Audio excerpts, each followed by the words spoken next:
Gagawa tayo ng scrunchie. Kung makikita ito yung mga mahaba ang buhok or kayang ikuyod sa buhok, gagawa tayo ng ganito. Makikita ko lang sa inyo kung paano.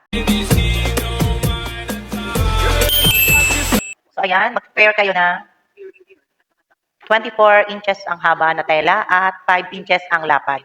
After, pagdugtungin mo to para, kumbaga, buo naman na siya, tapos itong dulo, i-ano mo lang siya, yung pinakang biyak, para magsara. Pag magsara na siya, ayan. At syempre, ihanda nyo yung, bali 6 inches, or depende sa banat. Ang ginawa ko, 6 inches na garter, 6 inches yan, tapos pagdugtungin nyo, gawin yung buo. And then, ang lapad nito is 1/4 itong lapad. So, after na mapagdugtong natin, o maisara natin, para maganda-ganda. After, iganito natin. So, kung makita nyo dito, ipapasok nyo siya. Pasok nyo. Tapos, di ba, ito, hanapin nyo itong wrong side. And then, ito din, dalawang wrong side. Pag-anuhin nyo, paghugpungin nyo.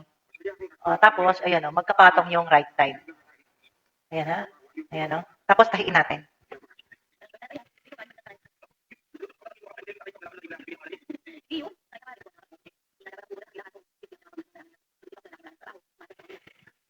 Tahiin nyo hanggang. Ayan. Hanggang matapos natin.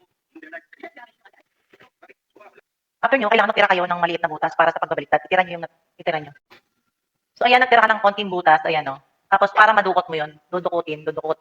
Para madukot yun, mabaliktad. So, ito yun na, nabaliktad ko na siya. O. And then, no, ayan na siya. Diba? Maganda siyang tingnan. And then, yung pinakang maliit na butas na natira, na pinagbaliktaran nyo, tahiin nyo na lang. Tahiin nyo. Jaran! O, diba? Ganda. And,